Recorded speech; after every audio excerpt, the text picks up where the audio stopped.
vai acreditar. Deixa eu te contar uma coisa. Jura? Olha só. Socorro. Acredita. Aqui no quintal. Chega mais. Estamos no ar. Pode entrar. Chega mais nesse quintal. Todos os apaixonados pela cultura brasileira. Esse é o podcast O Quintal Conta, produzido e idealizado pela Quintal das Criações. Aqui nós vamos explorar e compartilhar as histórias, memórias e saberes da cultura brasileira, de forma leve e envolvente, como uma conversa animada que a gente tem no meio do quintal.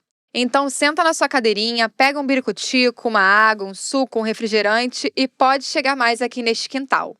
Nessa temporada, chamada Ainda Bem que Existe o Forró, nós iremos explorar não só sobre a origem, história e memória do forró, como também vamos falar sobre assuntos do cotidiano dos bailes do Forró Pé de Serra e sobre produção. Olá, eu sou Tati Maria, produtora e pesquisadora da cultura, e agora estou destravando aqui essa nova skin de podcaster. Hoje, para bater um papo comigo, convidamos ele, que é compositor, produtor e fundador de um dos forróis mais antigos do Rio de Janeiro, o Forró Forrado, que acontece há quase 55 anos. É uma honra receber aqui no nosso quintal o mestre Adélio Silva. Tati Maria, uma boa tarde. Boa tarde. Um prazer muito grande ser convidado para estar aqui com você. Eu sou Adélio da Silva, realmente sou o fundador do Forró Forrado do Catete, que antes de ser o Forró Forrado era o Gigante do Catete. Aí quando o João do Vale esteve lá, e que eu dei uma bilheteria para ele, que ele disse que ia trazer todos os artistas da MPB, que na verdade eu não acreditei. Ele me levou no sítio do Chico, na Barra da Tijuca. Chegamos lá, tinha o maior churrasco, o pessoal jogando bola, e estava lá tudo quanto era artista. E aí o João do Vale chamou o Chico. Ô camarada Chico, aqui eu trouxe o Adélio, que eu falei que ia levar todos vocês lá no Forró Forrado, o Adélio não acreditou. Então eu trouxe ele aqui para você confirmar. Aí o Chico falou, não, você pode confirmar, faz um panfletozinho, dá lá o pessoal, que eu vou levar o meu time. Quantas mesas tem a casa? Eu digo, 100 mesas. Ele falou, então reserva 30 para o meu pessoal. Que maravilha! E realmente ele levou todo mundo. Ele levou Clara Nunes, Gonzaguinha, Djavan, Tom Jobim, ele levou Nara Leão, a Elba Ramalho, o Fagner, entendeu? E todos subiram no palco e deram canja. Aquilo foi o maior sucesso na época. Nesse episódio, nós também tivemos a contribuição numa conversa feita de forma remota com o professor Hernani Donato, da Universidade Federal de Sergipe, e pesquisador da cultura popular, autor da tese de doutorado em Sociologia, Forró Bodó, uma expressão literária afro-brasileira. A gente ainda vai falar muito sobre o Forró Forrado, né? Mais sobre como é que foi esses 55 anos, né? Quase 55 anos de história e memória, né? Então, assim, um marco, né, na promoção e preservação do Forró Pé de Serra aqui na nossa cidade do Rio de Janeiro. Mas antes da gente falar do Forró Forrado especificamente, eu queria saber mais sobre o senhor. Eu queria saber mais, conhecer mais a sua história. Quando que o senhor chegou aqui no Rio de Janeiro? Como foi a sua chegada aqui no Rio? Como você se adaptou a essa cidade que muitas vezes ela recebe o adjetivo de cidade maravilhosa, mas que às vezes ela também pode ser bem cruel, né, para algumas pessoas. Exato. Então, como é que foi essa chegada? Que ano você chegou aqui no Rio de Janeiro? Eu cheguei aqui no Rio de Janeiro, eu tinha 12 anos de idade, 12 para 13 anos de idade. A minha irmã casou com um porteiro ali do Leblon. Aí ela pediu minha mãe, porque eu nasci em Paraíba do Sul, estado do Rio de Janeiro. Às vezes a pessoa fala que eu nasci em Minas. Não, eu nasci em Paraíba do Sul. Eu era filho de mineiro. Meu pai tocava oito baixo, fazia aqueles bailes na roça, entendeu? Que a gente tinha um sítiozinho lá na roça, né? Mas a minha mãe quis mudar para dentro de Paraíba do Sul para a gente estudar, coisa e tal, e trabalhar, né? Então, quando a minha irmã veio para o Rio, ela pediu a mamãe para deixar o Adélio vir, para fazer a companhia dela. Aí o meu irmão foi trabalhar numa empresa que fazia prédio e foi trabalhar em frente à Galeria Alaska. Aí o meu irmão virou e falou assim, Adélio, o rapaz que trabalha lá de bombeiro está precisando de uma pessoa para dar um material para ele, entregar um material para ele na escada. E você, não, eu quero, meu irmão, vou para lá, entendeu? Pedi permissão à minha irmã e fui com meu irmão para lá. Isso você tinha quantos anos? 13. 13 já trabalhando. Já estava com 13 anos de idade. Aí ao lado lá desse prédio que estava fazendo, tinha uma barbearia com 12 barbeiros, que o dono dela era seu Paulo. Aí o seu Paulo virou e falou assim: garoto, eu vejo você de manhã sentada aí, dá para limpar a soleira da porta para mim, coisa e tal, de manhã, enquanto você começa? Eu digo: dá, seu Paulo. Tinha 2 soleiras, né, de mármore. Eu falei: só o senhor me dá um baldezinho, vou fazer. Aí comecei a fazer. Quando ele gostou do meu trabalho, ele falou: você não quer vir aqui para a barbearia só para varrer e fazer mandado para gente na rua? Eu falei: perfeitamente. Falei com meu irmão falou: não, é melhor para você. Quando ele pagou o meu primeiro ordenado, minha mãe nessa época já estava viúva com 10 filhos para criar. Quando ele pagou o meu primeiro ordenado, eu nem acreditei. Fui em Paraíba do Sul e levei para minha mãe a metade do meu ordenado. Aí eu via todo mundo de camisa de cambraia de linho, eu não tinha, né? Então eu comprei uma camisa de cambraia de linho, um sapato Fox e fui na minha cidade. O meu cunhado, que eu trabalhava com ele lá em Paraíba do Sul, né? Que não queria me perder, que ele tinha uma quitandazinha, falou: ó, o Haddad está fazendo alguma arte no Rio. Porque não é possível ele chegar aqui com o sapato Fox e cambraia de linho e sentar no melhor restaurante de Paraíba do Sul e pedir bife a cavalo. Aí a minha mãe falou: olha, Deus toma conta dele. Porque a minha irmã falou o dinheiro que eu levei para minha mãe, né? Ali eu aprendi a profissão de barbeiro. Aprendi a profissão de barbeiro, minha amiga com 16 anos, eu já era um barbeiro profissional. Fui para Nilópolis, que esse meu irmão morava em Nilópolis. Aí eu fui para Nilópolis abrir um salão de barbeiro na rua Antônio José Bittencourt. Aí eu não podia tirar o alvará, que eu tinha 16 anos. Menor de idade ainda, Menor de né? idade. Pedi audiência lá ao prefeito João Cardoso. Aí fui lá, pedi, falei: senhor João Cardoso, a minha mãe tem 10 filhos, meu pai faleceu aos 37 anos, deixou 10 filhos, o mais velho com 16, eu com 5 e o caçula com 3. Então eu ajudo minha mãe. Ele falou: realmente, pela lei você não pode ter alvará agora, mas eu vou assinar aqui o meu cartão. Quando a fiscalização chegar lá, você chama eles particular, não chama na frente dos outros, entendeu? E mostra o meu cartão. Permito ao Adélio da Silva se estabelecer na rua Antônio José Bittencourt, número tal, até completar os seus 18 anos e vim aqui para tirar a licença. Criei uma clientela fora de série. E aí, o senhor completou os 18 anos. Completei os 18 anos, entendeu? Fui lá e tirei a licença. Aos 26 anos, eu me casei e vim morar aqui em São Cristóvão. Então, você ficou trabalhando como barbeiro dos seus 16 Aos às 26. Aí vim para São Cristóvão, aí abri a barbearia em São Cristóvão Ah, e montei uma pequena mercearia. Aí quando me falaram, um amigo meu falou: Adélio, você fala sempre em abrir uma casa de forró no prédio, lá no Catete, a parte de cima, a outra lá está embaixo e a parte de cima está vazia. Está no jornal que estão alugando. Eu fui lá, era uma grana para mim alugar. Eu vendia a barbearia, vendia a mercearia, e uma casazinha que eu já tinha, né? E fui abrir a casa, entendeu? Investi tudo que eu tinha no um forró. grande empreendedor desde Exatamente. novo, né? Investi tudo. E deixa eu te perguntar uma curiosidade que você contando a sua história. Então quer dizer que você vem de família mineira, né? Você é mineiro. Mineiro, minha mãe era mineira. E tem uma coisa, a minha mãe era filha de índio, entendeu? E eu tenho um sobrinho que era meu locutor, foi locutor na passarela do samba e tudo, na inauguração e tudo, né? E porque eu tinha no Catete um bloco com o nome de Embalo do Catete. E montei também um time de futebol. É muito Circante do produtor. Catete, exatamente. Aí o meu sobrinho, eu tive rádio nenhuma, tocava forró. Eu tive que alugar na rádio, na época era Guanabara, que hoje é Bandeirante, para poder fazer o horário de 4 às 6, para poder anunciar o forró, entendeu? Entendi. E como que o forró chega na sua vida, assim? Era na sua mãe, seus pais já... Meu pai fazia aqueles bailes na roça. E minha mãe era muito bonita, Uhum. entendeu? Minha mãe muito bonita, ele muito ciumento. Então, a minha mãe sentava, tinha que ficar sentada no banco, né? E ele tocava do lado dela tocando, do lado dela tocando. Ela sempre usava saia comprida. Ele puxava a saia dela assim, sentava em cima. Aí os amigos diziam: olha, Léo Osório não deixa a dona Antônia dançar, entendeu? E ele fazia aquelas festas nas fazendas. Aí quando ele faleceu, minha mãe foi para dentro da cidade para poder a gente ter condições, meu irmão mais velho, Sim. entendeu? Estudar e tudo, entendeu? E trabalhar. E até você chegar nesse momento que você comprou lá esse espaço no Catete para abrir uma casa de forró, quais os forrós que você frequentava? Eu frequentava bailes de clube social, entendeu? Eu frequentava os bailes lá em Nilópolis, tinha os clubes social, e eu ia, a pessoa tinha que ir de gravata, tinha que ir, uma exigência tremenda, você entende? Mas eu chegava, os bailes só tocava tango, bolero, valsa, entendeu? Chachado, e não tocava forró. E aquilo do meu pai estava na minha cabeça, entendeu? No meu pé de serra, eu vou voltar pro meu sertão. Ah, que saudade tem. Meu pai era boiadeiro. Aí aquela música, vai boiadeiro, que a noite já vem, guarda o seu gado e vai para junto do seu bem. Quer dizer, aquilo ficou na minha cabeça.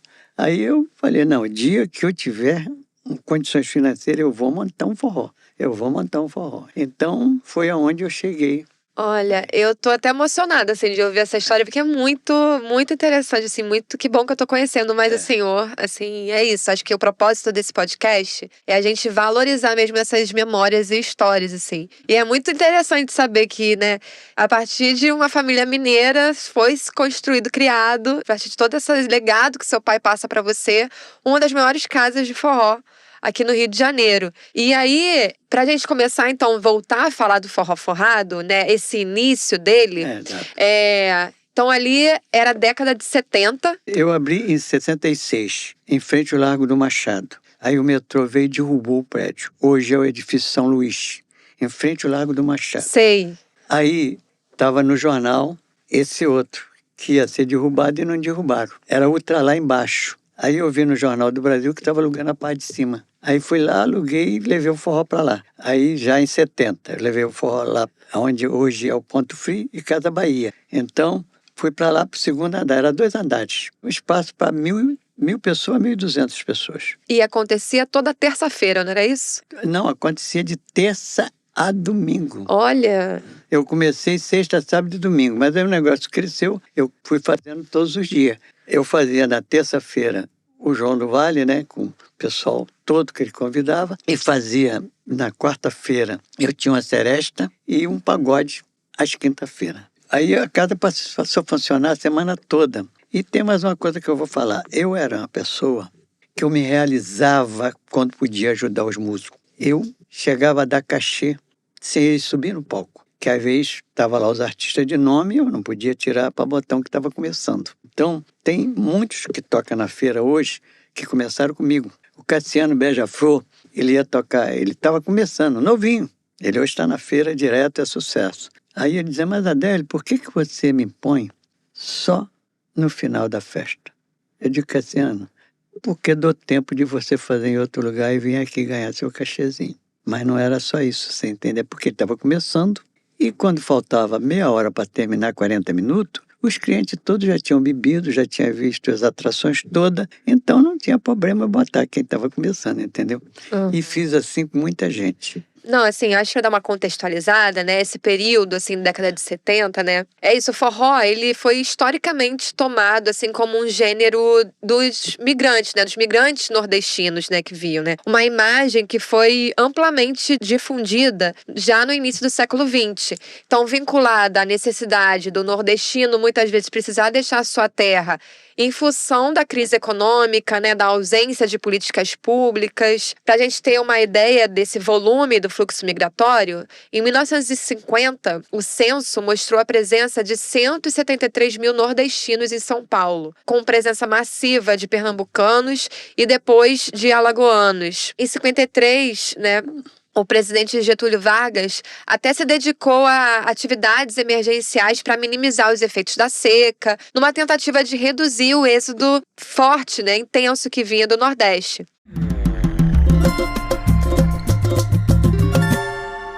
Queria chamar para nossa conversa o pesquisador Hernani Donato para falar mais sobre a diáspora nordestina, os fluxos migratórios que os nordestinos percorreram para chegar ao Sudeste em busca de melhores condições de vida. Olá, gente. Satisfação imensa estar participando desse podcast. Sou Hernani Donato, pesquisador de cultura popular, professor da Universidade Federal de Sergipe. Esse processo de diáspora sempre houve, sempre aconteceu, né? Desde dos ciclos lá da borracha ainda no século XIX. Para a gente organizar o papo, isso foi necessário, né? Porque o Nordeste, ele foi o palco inglório e violentado da cultura canavieira, da monocultura, né? Onde houve o maior espectro de escravizados, acho, da América. Então, o Nordeste ficou, depois dessa política de monocultura, ele ficou refém de muita coisa, inclusive do desenvolvimentismo. Então, quando o Sudeste se entende como desenvolvimentista, como sede da nação, sobretudo o Rio de Janeiro, o Nordeste ficou na subserviência. Só que a cultura transpareceu de uma forma maravilhosa, trazendo sambas, lundus, forrós, emboladas para todos os lugares, né? O Nordeste viabilizou a construção dos arranha-céus no Sudeste, foi para a zona da borracha no norte do país. Então, a natureza nordestina, por conta da necessidade, é diaspórica. E nessa diáspora nordestina é onde a gente encontra o lugar da cultura. A cultura se faz nesse trânsito cultural maravilhoso, às vezes doloroso, muitas vezes doloroso, mas se faz nesse trânsito de encontro com outras regiões, com outras culturas, assim como foi na escravidão. Tem um autor chamado Paul Gilroy, um inglês, que ele diz que o lugar da cultura, falando sobre essas diásporas, é justamente esse lugar que é o Oceano Atlântico, né? Onde as naus chegavam e se encontravam diversas nações. Assim a gente tinha um associativismo negro, não é? E ninguém largava a mão de ninguém do ponto de vista do escravizado. Tenho essa mesma perspectiva no ponto de vista da cultura nordestina quando vai para o Sudeste. Esse trânsito de estradas, de interconexões, faz com que o Nordeste seja muito forte culturalmente.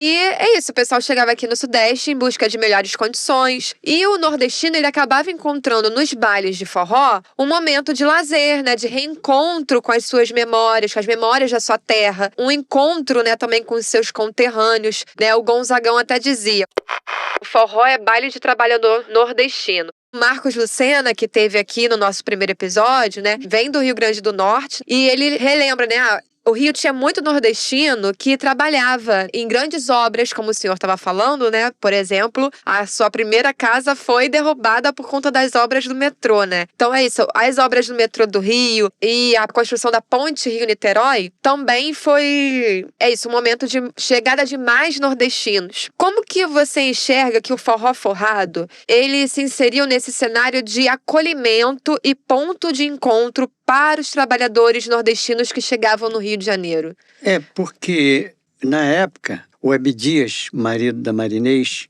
é que trazia os forrozeiros para o Rio de Janeiro, entendeu? Os trios de forró e tudo para gravar, entendeu? Porque naquela época era difícil eles gravar lá no Norte, entendeu como é que é? Quando eles vinham no Rio, eles me ligavam e diziam: Adélio, estamos indo para o Rio que a gente vai fazer uma gravação. Eu digo: então já vou anunciar vocês aqui.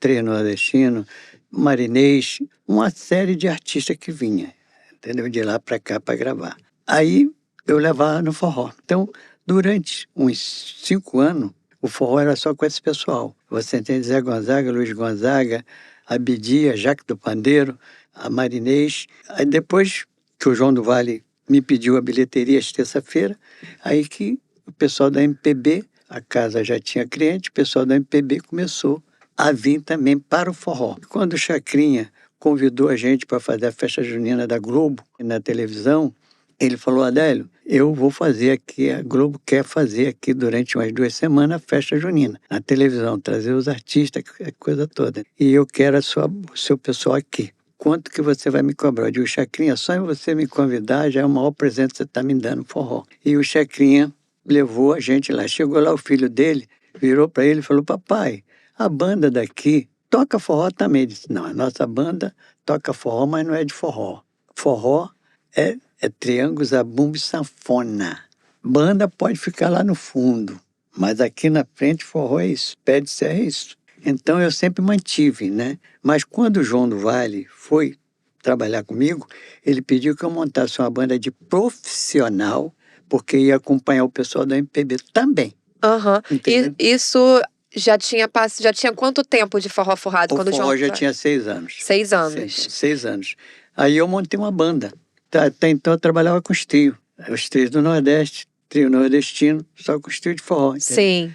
Aí montei a banda com 10 pessoas. Baixo, guitarra, bateria, teclado. E lá na frente era triângulo, zabumba e sanfona. Acho que para fazer esse gancho com a chegada do João do Vale e aí também a vinda de outros músicos da música popular brasileira, a gente estava falando, né, que o forró, ele por muito tempo foi vinculado como bailes do trabalhador nordestino. E que muitos, né, na época, e ainda hoje, né, sofrem com muita discriminação o nordestino. E talvez por isso recaiu sobre o forró também essa discriminação. A gente resgatou aqui algumas entrevistas e até o Flávio José falava, né, lembrava da sua história no forró, recordando como era difícil ter acesso às rádios FM, porque os forrozeiros eram vistos como desqualificados por serem considerados analfabetos, por exemplo. Numa das entrevistas que até o senhor já deu para o Jornal Globo, o senhor mesmo disse que o forró era muito discriminado na Zona Sul. Como que você acha que o forró forrado enfrentou e ajudou a desconstruir esse preconceito, né? Unindo esses diferentes públicos, né, na pista de dança, com muito forró do bom. Olha, eu frequentava aqueles bailes de elite. Então, quando eu abri o Forró do Catete, eu procurei fazer a coisa top, entendeu? As mesas todas eram forradas com toalha branca. Os garçons, todos eles de palitozinho branco, gravata. Eu tinha um bombeiro, para qualquer coisa o bombeiro está ali. Tinha uma pessoa que entendia de enfermeira, você entende qualquer coisa, Sim. ela estaria para lhe orientar. E a segurança, quer dizer, a segurança. Eu contratei na época, né, 4 seguranças. Eu orientei o locutor para subir no palco e falar, olha, aqui a dama dança com quem ela quiser, porque ela paga o mesmo dinheiro que vocês pagam a cerveja e paga o mesmo dinheiro de bilheteria na porta. Então ela não é obrigada a dançar com ninguém, você entende?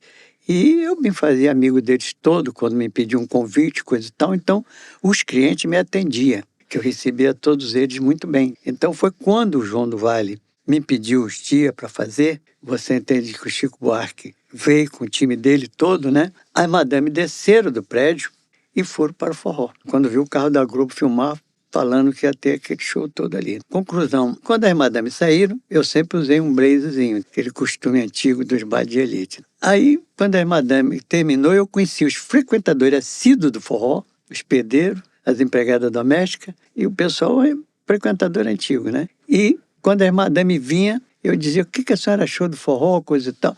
O pessoal falava que forró era briga, que forró era isso, mas forró é família, esse é família, forró é família. Eu agora vou ser cliente, vou voltar sempre. Eu digo, então toma mais um convite para a senhora e para suas amigas que quiserem vir. Pô, o forró virou família. A classe média alta passou a frequentar o forró. Você vê aí o Chico Buarque, tem aqui a fotografia, dançando no palco, tirando as pessoas para dançar. Eu reservava o camarim para ele, ele dizia, não, Adélio, eu não quero camarim, eu quero ficar no meio do povo. Aí eu falava para o garçom, para não cobrar, o primeiro dia que ele foi, eu falei para o garçom não cobrar a despesa dele, porque ali foi um presente que ele estava dando à casa e tudo, entendeu? Aí ele chamou o João do Vale e falou, João do Vale, eu fui pagar a despesa, o Adélio não quis receber, eu quero colaborar. Aí eu falei que ia dar o cheque para você, João do Vale, o Adélio falou que se eu desse o cheque para você, eu estava também pagando. Então foi onde eu mandei te chamar. Aí o João do Vale me empurrou assim e falou, neguinho, você está certo em não querer o cheque do Chico e nem cobrar dessa vez do Chico.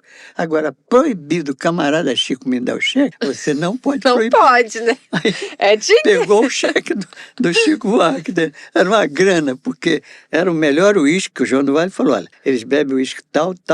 Eu tive que abastecer com aquilo, né? Então, aí o Chico Buarque deu para ele o cheque. Depois, quando o Chico Buarque ia de outra vez, aí o Chico Buarque já Não, agora eu vou pagar, já não vai, agora não é para você, não, é para casa. Quer dizer, ia ajudava, entendeu? Então, Sim. eu agradeço muito mesmo a força que o Chico Buarque deu ao forró e o João do Vale, porque o João do Vale estava apagado, coitado. Aí a história do forró forrado, ele entrou na mídia novamente. Então, foi um sucesso na época. Então, o forró, dali para cá, eu comecei a abrir casa. Todo mundo começou a me convidar. O Ricardo Amaral me convidou para fazer lá. Aqui na Lagoa, Rodrigo. Ah, Entende como sim. é que é? Adélio, eu quero fazer o forró aí. Eu quero que você traga aqui o forró. E naquela época, eu tinha também acabado de montar uma...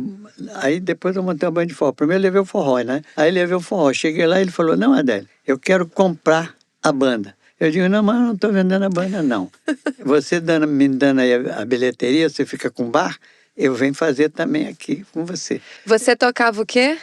Qual instrumento? Não, eu sou compositor, componho e organizo. Aham. Aí ele virou e falou assim, mas Adélio, como é que eu vou te dar a parceria na porta se eu estou te conhecendo agora? Que o Ricardo Amaral era meio, né? Aí eu falei, Ricardo Amaral, mas você abre a casa aqui para um amigo meu. E você abre a porta para ele em tudo, que ele me fala. Quem é seu amigo que você está falando? Eu digo, Anísio Abraão. Ele pegou no telefone na mesma hora, amiga, e falou, Anísio, aqui tem um rapaz aqui, por nome de Adélio, que disse que já foi seu barbeiro e que eu abri a porta para você e não quero abrir a porta para ele fazer aqui os eventos dele. Forró, lambada, essas coisas. Ele falou lá com o Anísio, quando ele acabou de falar com o Anísio, a Anísio virou para ele e disse assim, pergunta se é o barbeirinho de Nilópolis. É o barbeirinho que lá de Nilópolis, que era de Nilópolis? Sou o barbeirinho que era lá de Nilópolis. Aí o Ricardo Amaral pegou a chave, depois que acabou de falar com ele, me entregou na mão. O Anísio que a gente está falando é o Anísio que Da Beija-Flor. Da Beija-Flor. Nossa, olha essas histórias se cruzando aí. Entende como é que é? Da Beija-Flor. Aí, na mesma hora, ele abriu a porta para mim. Aí eu fiz lá. Quando eu fiz lá, eu ia com a banda de forró e depois eu montei a banda de lambada, em 86, entendeu? Quando eu nasci. Com a Tetê Cavalcante, a cantora Tetê Cavalcante, Hélio Braga, e a banda foi um maior sucesso. Aí a Ilha dos Pescadores chamou a gente para fazer lá também, entendeu? Eu passei a rodar com a banda. Eu tinha casa minha e passei a rodar com a banda. Entendi. Entendeu? Aí comecei a rodar com a banda. Fiz na Ilha dos Pescadores, depois no Quebra-Mar da Barra, fui rodando com a banda, entendeu? Entendi. Eu acho que pra gente voltar a falar só um pouquinho do forró, né? Acho que a gente pode... É interessante pensar, né? O forró como esse espaço que você falou. O forró virou família. Pensar também o forró como uma prática de cuidado, né? Assim, de cura, né? Um espaço de cuidado, uma atividade que se dá no coletivo e que muitas vezes vai estar num lugar ali de contornar uma solidão, né? Uma dor. Muitos desses trabalhadores nordestinos que vinham para o Rio de Janeiro e que precisavam sair, né, do seu berço nordestino e se jogar aqui nas grandes cidades, né? Fico pensando que é como se o forró juntasse várias partes separadas dessa diáspora, desse fluxo migratório. A Diana do Sertão, uma cantora que a gente entrevistou para construir os roteiros, ela até fala, né, que o forró para ela é a sua terapia. Então eu acho que é legal pensar o forró como essa prática de cuidado, não apenas, inclusive, para os nordestinos espalhados pelo Brasil e até pelo mundo afora, né? Porque fora do Brasil também tem muito forró rolando, assim, a gente vai falar mais sobre isso nos outros episódios. Mas também, assim, para nós, sudestinos também, que fomos acolhidos por essa cultura, né? Senhor de Minas, que traz esse legado e que de alguma forma a gente, nos apaixonamos pelo forró, nos identificamos por diferentes razões. O Luiz Gonzaga, num dos últimos shows que ele fez, já quando ele estava já mais ali no final da vida dele, com Alceu Valença, ele pediu pro Alceu não deixar o forrozinho dele morrer. Mas eu acho que, na verdade, a gente pode dizer o contrário, né? O forró é que não deixa a gente morrer, né? Porque o forró é tudo de bom, né? Isso. É verdade.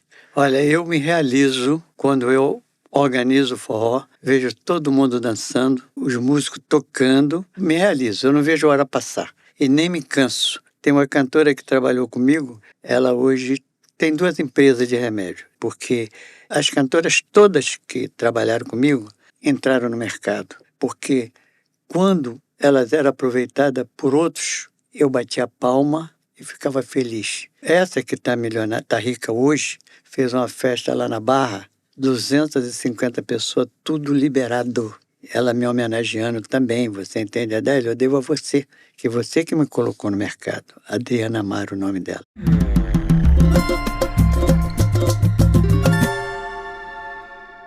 O historiador paraibano Durval Muniz de Albuquerque Júnior, autor do livro A Invenção do Nordeste e Outras Artes, destaca a diversidade estética e histórica do patrimônio musical nordestino. A ideia de que o Nordeste teria uma identidade única com características uniformes é totalmente equivocada.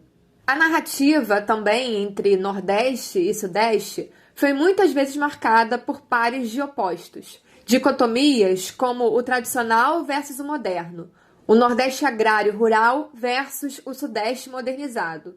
Desse ponto de vista, Nordeste e Sudeste são entendidos pares de opostos. Um problema que notamos ainda hoje quando se tematiza, por exemplo, a discussão de um suposto embate na cena forrozeira entre o tradicional e o contemporâneo. Hernani, você defende que o forró já nasceu contemporâneo porque sempre foi vanguardista. Você pode falar mais sobre como isso nos ajuda a desfazer o mal-entendido da dicotomia entre o tradicional e o contemporâneo, em que o tradicional aparece como um imutável que teria ficado no passado e o contemporâneo aparece como, entre aspas, mais avançado em comparação com o tradicional? Essa é uma grande discussão. Acho que a gente pode fazer esse podcast daqui a 20 anos e talvez essa pergunta seja forte também daqui aos 20 anos. O primeiro que a gente tem a ideia de tradição como algo estanque, algo fixo.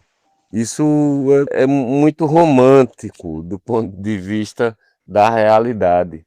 Então, eu vejo o forró nasceu moderno, ele nasceu como uma moda boa, inclusive na capital do Brasil, que era o Rio de Janeiro, bebendo da indústria cultural. O forró era o mainstream, né? Então, a gente está falando disso. E estamos falando, inclusive, de um modelo cultural, de uma força cultural que sustenta todo o MPB.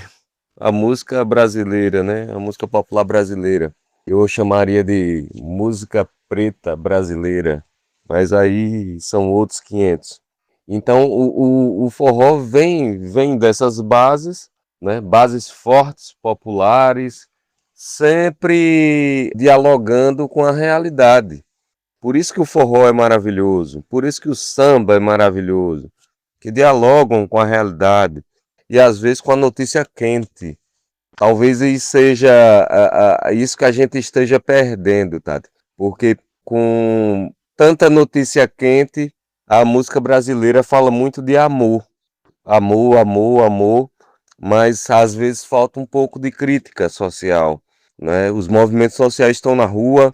Eu lembro que a gente ia para manifestações populares, era forró e o reggae aqui no Nordeste estavam presentes, né, na militância. Hoje eu acredito que não tem essa força, mas o forró sempre se compôs, se colocou como contemporâneo, visto que a gente vê um projeto maravilhoso lá do João Gomes, Mestrinho, e do JP, tendo uma acessibilidade pública absurda e maravilhosa. Então, o forró sempre foi moderno, ele é moderno, tem esse saudosismo que é peculiar, talvez até da nossa herança literária romântica, do saudosismo da nossa terra, de um tempo que foi maravilhoso, mas ele vislumbra o futuro, né? E o futuro também comercial. Então, estamos imersos nessa contemporaneidade, sempre à espera de um grande nome, de uma grande voz, de um grande molejo, de um grande molho, que traga ao forró uma alegria. Quintal Aberto. O meu nome é Gerlane, eu sou nordestina, de um lugar muito interior mesmo, né? Nasci em fazenda, e o lugar era muito pequeno onde nós morávamos, tudo muito rústico, não tinha energia elétrica naquela época, era o candeeiro e o lampião. E muito criança, eu convivi com o forró, né? Eu lembro que o salão era iluminado com os lampiões, vários lampiões, e a coisa que mais me encantava eram as festas juninas, porque era ali que se vivia tudo. Muitos lampiões, né, lá no salão para iluminar a festa. À medida que eu fui crescendo, né, mudando de lugar, já não ficava tão presente o forró, eram outros bailes, porque o forró vinha muito do interior mesmo, e só especificamente festa junina, principalmente São João. Então, na minha época escolar, na festa junina, as meninas não dançavam com meninos. Eram poucos meninos que queriam dançar, então as meninas se faziam o papel do menino para dançar, fazer o par. E à medida que eu fui crescendo, né, nos lugares pequenos no interior, ainda permanecia festa, batizado forró, casamento forró, tudo tinha o forró. Todas as festas contavam com lá o trio do forró, que era o zabumba, sanfona e triângulo. Quando eu vim morar aqui no Rio, que cheguei aqui em 1973, eu não tinha relação com forró. Eu não sabia onde é que tinha forró. Era uma coisa muito distante, né? Então passei muitos anos sem esse contato. Mas sempre que escutava o forró, o desejo de dançar, o desejo do movimento. Um momento aí eu comecei a participar de um grupo de biodança e a colega me chamou um dia para ir no ballroom. Eu ouvia falar do ballroom, mas não sabia o que era. Então o forró tinha tomado uma proporção que todo mundo dançava, todo mundo queria dançar o forró. E lá não dancei porque ninguém me tirou para dançar, porque eu não sabia mais dançar. E aquilo me encantou, os três do Nordeste, cada banda maravilhosa, com músicas lindas, isso me traz uma saudade enorme da minha terra, das minhas raízes. Um tempo depois de muito tempo, e também ouvia falar da Feira de São Cristóvão, só que eu não tinha acesso. Não, lá não é bom. Enfim, foi quando eu conheci o Caramuela. Eu conheci o Caramuela, foi a glória, né? Foi o acontecimento da minha vida, porque eu retomei contato, musicalidade, que é impossível se escutar um som de um forró, de um shot e ficar parado, ter um desejo de dançar. Então, isso para mim me trouxe muita alegria, a paixão que eu toco nesse bloco e a minha paixão. Então, voltei a dançar, fazer as aulas com o povo do Caramuela. Isso me trouxe também, assim, outras possibilidades, de uma forma de ver, de uma forma de sentir, da forma também do prazer de dançar. Isso realmente eu não perdi, isso mantém comigo, né?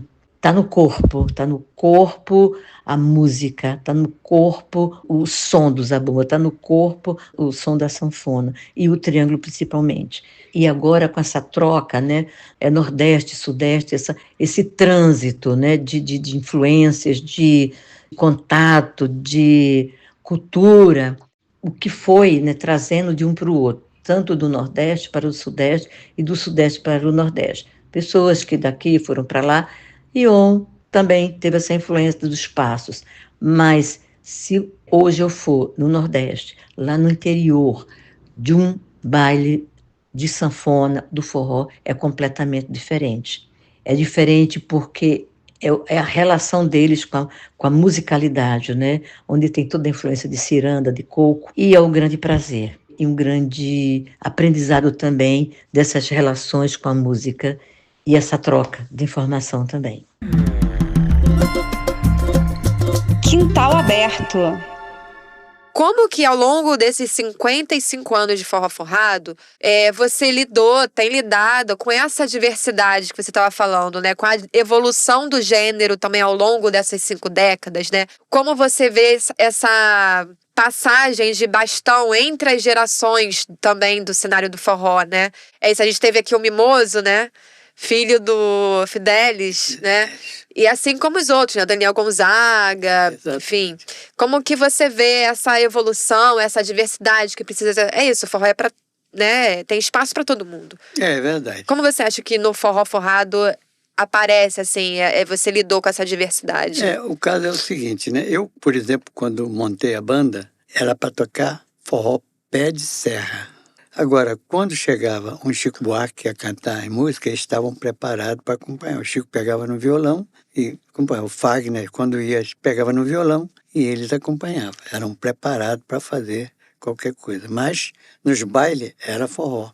Já teve um período de lá para cá que aí a coisa mudou muito. Que eles foram mudando o pique do forró, o ritmo das músicas do forró. Você entende, as bandas que vieram de fora, né? Foi modificando um pouco, esquecendo da história do forró. Hoje, por exemplo, tem um grupo ali na Lapa que está fazendo sucesso porque eles gravaram as músicas de forró. Esqueci até o nome do grupo agora. Então, eles estão no sucesso porque eles pegaram, montaram estão no ritmo de pé de serra. Então, eu não sou contra. Mas agora, por exemplo, você vê lá no norte, eles contratam o grandão, paga milhões, e os pessoal do pé de serra da localidade fica fora do esquema. Sim. Fica fora do esquema. Sim. Entendeu? Tem que ter uma maior valorização Exatamente. também, né? Para essa memória não ser apagada, né? O sertanejo Também. cresceu porque os grandes iam e botava quem estava começando para abrir.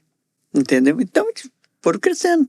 Agora, já o forró não faz isso. Os que cresceram ficaram lá em cima e não puxaram os de baixo. Sim, o Mimoso e a Neidinha falaram muito sobre isso aqui Entendeu? no nosso segundo episódio. Quer dizer, é a minha preocupação, porque nós precisamos muito do jovem. Eu me realizo quando vejo um jovem que nem você querendo defender o forró. Eu me realizo de todos aqueles jovens que estão entrando para defender a cultura. Agora, muitos querem apagar. Quer dizer que o forró é agora. Começou agora, quer apagar. Não é por aí. Você puxa o negócio lá da raiz, o Gonzagão, e vem até, entendeu? Sim. Então, a gente tem que... Eu, por exemplo, me realizo quando estou vendo agora um montão de trio aparecer, eu me realizo. Se eu tivesse agora com a mesma grana que eu já tive, eu estaria abrindo casa para botar todo mundo para trabalhar. Porque eu vejo os talentos jovens que estão aparecendo, não tem ajuda. É preciso, ainda mais agora que o forró é patrimônio imaterial, né? A gente também precisa cuidar sobre esse fomento, né? E quando eu falo fomento aqui, estou falando de recurso, né? De política pública, do quanto que o governo precisa incentivar a manutenção dessa tradição, né? Porque não basta só reconhecer, não basta tá, a Neidinha até falou isso, né? Não basta estar só no papel, né? Precisa ter investimento, dinheiro, patrocínio, né? Porque é isso, precisa ser um acordo compartilhado, assim, da gente não apagar essa memória. Eu, há 10 anos, eu venho tirando do meu bolso para poder manter o nome do forró em pé. Eu convidei, dei a parceria a um jornalista, Marcelo Fraga, para ele dar continuidade na história. Ele está muito ocupado, tem restaurante e tudo, entendeu? Antes não tinha restaurante, porque eu achei que eu deveria de parar de fazer o forró e curtir, para curtir. E para dançar, para brincar, coisa e tal, com os amigos, né? Para se divertir. Mas esse meu amigo, que como ele abriu um restaurante, entendeu? Então, para não deixar o forró cair, eu entrei em ação novamente, entendeu? Estou indo nos locais, quer dizer, ontem eu tive uma reunião lá com o presidente do Clube Municipal. Da Tijuca? Da Tijuca, entendeu? Aí eu falei para ele, pois é, seu Dafon, eu queria comemorar meu aniversário numa casa igual a essa. Ele falou, Adélia, a casa está aberta para você. Que dia que é seu aniversário? Eu disse, meu aniversário era 15 de agosto. Ele disse, então, esse dia vai ser seu. Então temos uma comemoração vindo por aí? Exatamente. Oba! Vou comemorar lá meus 88 anos de forró, entendeu? No Rio de Janeiro. E aí vai ser no Clube Municipal no dia 15 de agosto. Que maravilha. 88 anos de vida. 88 anos. E Caramba. 55 de forró. Maravilhoso. A gente falou, né, muito aqui dessa sua parceria com o João do Vale, né, como ele foi importante, assim, né, para atrair muito outros nomes, né, como, né, já falado aqui, Chico Buarque, Clara Nunes, Luiz Gonzaga, Zé Gonzaga, Jackson Pandeiro. Você lembra de alguma história? Você já contou algumas, né? Essa do cheque do Chico Buarque já foi ótima. Mas alguma outra lembrança marcante ou história desses encontros que envolvem o João do Vale, esses encontros que aconteceram no palco do Forró Forrado, pra você compartilhar aqui com a gente? Alguma lembrança que te marcou muito? Olha, uma das lembranças que me marcou muito ultimamente foi da Elba Ramalho. porque esse jornalista que eu dei a parceria a ele estava trabalhando com a Daniele Barros. Aí a Daniele tinha uma reunião com o governador e não podia ir num convite que a Elba fez, que seria o aniversário do Fluminense, que a Elba Ramalho vinha fazer. E aí a secretária falou, leva o Adélio e leva a Chiquita da Feira, que são as pessoas dentro do forró mais conhecidas. Aí chegou lá, ele pediu para ir no camarim da Elba, o segurança pediu para ele aguardar que ela estava se maquiando. Daqui um pouco o segurança veio, falou, olha, já liberou, você pode ir lá. Aí quando ele entrou, ele falou, olha, eu vim aqui apresentar a secretária Daniele, que ela não pôde vir porque tem uma reunião com o governador hoje. Então eu vim representar ela e ela pediu que eu trouxesse o Adélio do Forró Forrado e a Chiquita da Feira. Ela virou para ele e disse, o Adélio do Forró Forrado, eu lancei meu primeiro LP no Forró Forrado do Catete. Aquilo me arrepiou todo, né? Sim. Aí tudo bem, ele disse, coitado, me abraçou. Aí quando ela subiu no palco, ela cantou 2 músicas, parou e falou, olha, eu quero agradecer muito ao Fluminense que me convidou para comemorar esse aniversário dele. E quero agradecer muito também uma pessoa na casa que eu lancei meu primeiro forró no Rio de Janeiro, o Forró Forrado do Catete, do seu Adélio Silva, entendeu? Aí apontou lá para o camarote. Aí o pessoal lá embaixo levantou, bateu palma. Então, depois me pediram convite. Aí a Cailô, nesse período, eu estava fazendo o IP de Copacabana. Aí eu já comecei a dar convite grátis para a turma ir assistir o forró. Então, aquilo me emocionou muito. Outra coisa que eu também me emocionei no meu aniversário passado foi o Sulva e Massada. O Sulva gravou todas as músicas quase da Xuxa, era do Sulva. O DJ que já trabalhou comigo, que começou comigo, é o que põe som para ele quando ele vai fazer. Aí ligou, Adélio vai comemorar o aniversário, Sulva. Aí ele fez uma mensagem e mandou para mim. Eu tenho que te agradecer muito, Adélio, porque eu cheguei no Rio de Janeiro e fiquei na rua. E aí a primeira casa que me recebeu para mim começar a tocar foi o seu Forró no Catete. Hoje eu tenho 700 músicas gravadas, mas agradeço muito que você me deu todo apoio na minha chegada no Rio de Janeiro. E eu vou cantar uma música aqui para o seu aniversário, que eu gravei com a Xuxa, que foi um maior sucesso. Larararirararara, larararara, entendeu? Que a composição é dele. Quer dizer, então são essas coisas que a gente agradece muito aquelas pessoas que reconhecem e lembram, né? Lembra. Do início da coisa. Você lembra dessa época que a Elba gravou o LP lá? Ela lançou LP lá, né? Eu acho que foi na época que o Chico foi lá, ou depois, entendeu? Porque quando o Chico foi lá, ela foi também, e o Fagner foi. Ela usava aquela roupa hippie, coisa e tal, né? Então, ela foi e ficou sentada, entendeu? Lá perto do palco. Só só apreciando tudo, né? Aí depois subiu no palco também. Então, não sei se foi nesse dia ou se foi em outra depois. vez que ela foi também, entendeu? O que importa é que foi lá, né? E ela lembrou. Lembrou. Muito bom.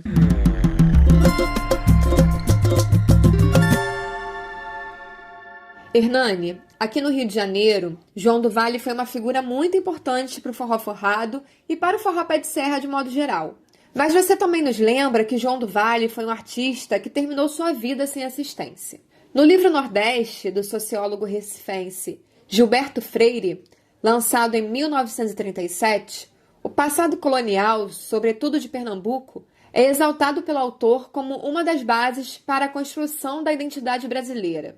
Na obra, o Nordeste é ainda entendido como um lugar de harmonia entre as diferentes raças, indígenas, europeus e escravizados vindos de África. Uma das teses mais problemáticas da história do Brasil, porque busca esconder o histórico de violência e crimes a que foram submetidos os sujeitos subalternizados, ou melhor, os sujeitos racializados. É o tal do mito da democracia racial, que busca vender o Brasil como um país harmônico e esconder o racismo que está na base da formação da nossa sociedade. Você pode explicar para os nossos ouvintes sobre o conceito dos sujeitos racializados e o mito da democracia racial? A gente está acostumado a ouvir um certo tipo de história ou de historiografia contada por quem venceu, isso é fato. Agora, contada pelos vencidos sobretudo os vencidos que lutaram, é muito difícil. E agora chega a hora da gente dar voz aos vencidos, seja em qualquer grupo que eles venham, mas acho que os vencidos estão contando sua história, que é a história embaixo do tapete, que a historiografia oficial não conta. A ideia do mito da igualdade racial vem com Gilberto Freire, um caudatário e herdeiro dos engenhos de Pernambuco, grande intelectual, mas que existem controvérsias.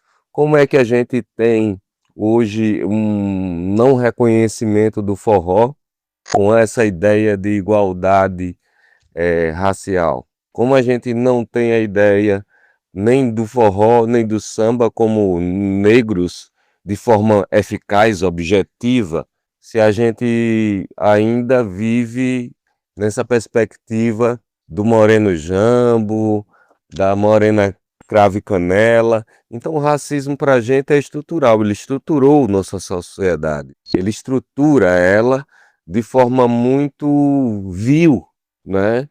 Então, as pessoas que são negras e são colocadas como negras ou como se entende como negras, pretas, pardas, sofrem essa extrema dificuldade de inserção na sociedade, porque nós somos considerados, segundo essa estrutura perversa do racismo, a gente é colocado como um cidadão de segunda classe, terceira classe, quando não somos, quando a gente tem um apagamento de uma figura ilustre como Machado de Assis, de Lima Barreto, né? Luiz Gama. Poxa, eu dou aula de literatura, sou professor de literatura. A gente chega até Castro Alves no modernismo. Não chega a Luiz Gama e a Luísa Paim, sua mãe, herdeiros e caudatários e viventes da revolta dos Malê na Bahia. Então, a gente vê essa estrutura perversa criar uma sociedade que não nos pertence, né? A gente tem que ver de uma forma muito clara e muito ampla o que esse povo construiu, tanto os povos originais quanto aqueles que chegaram escravizados e formataram uma língua brasileira, portuguesa brasileira maravilhosa, que é diferente, né, do português lusitano, né? A gente fala Flamengo, a gente fala fru, cadê o fruzão? Porque talvez nas línguas banto não tinha o flu, não tinha o flá, né? Existia o fru e o frá. E a gente desconhece isso e caracteriza como ignorância. Eu lembro muito de um texto da Lélia Gonzalez chamado Pretuguês, né? A gente fica preso, imerso, achando que tudo que veio para a gente é da cultura europeia. Vamos parar com isso. Samba, forró, coco, é tudo nosso.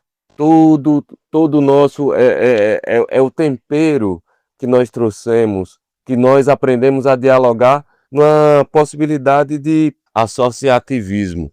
Associativismo popular e negro.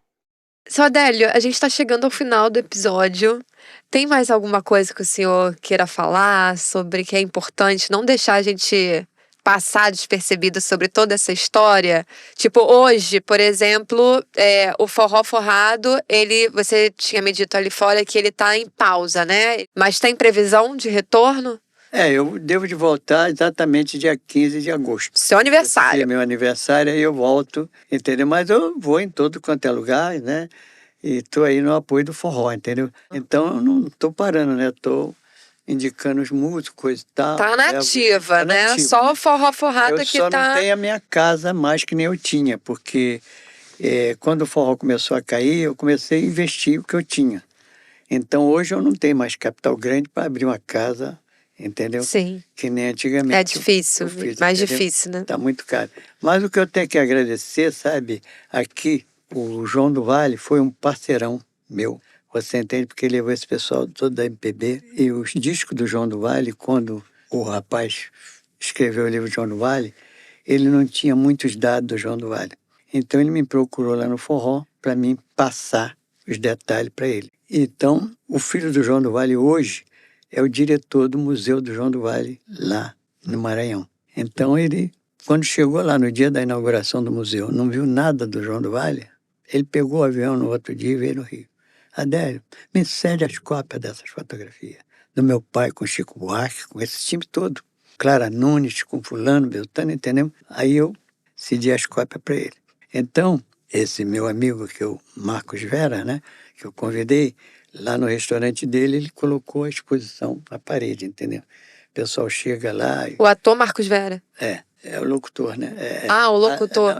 Ele é jornalista. Ah, tá. Não, é porque tem o Marcos Vera ator. Não, eu vou até contar o Marcos Vera ator. O Marcos Vera ator, a minha banda foi que fez o primeiro CD dele, no Canecão. Ele falou, Adélio, ele não era Marcos Vera, ele era Toim, cantor de forró. Adélio, eu quero que a sua banda, para mim gravar o meu CD. Perfeitamente. Aí vi um estúdio lá na Tijuca, né? Para ensaiar a música toda que ele queria, entendeu? Que é do CD dele. Aí ele foi fazendo o Canecão.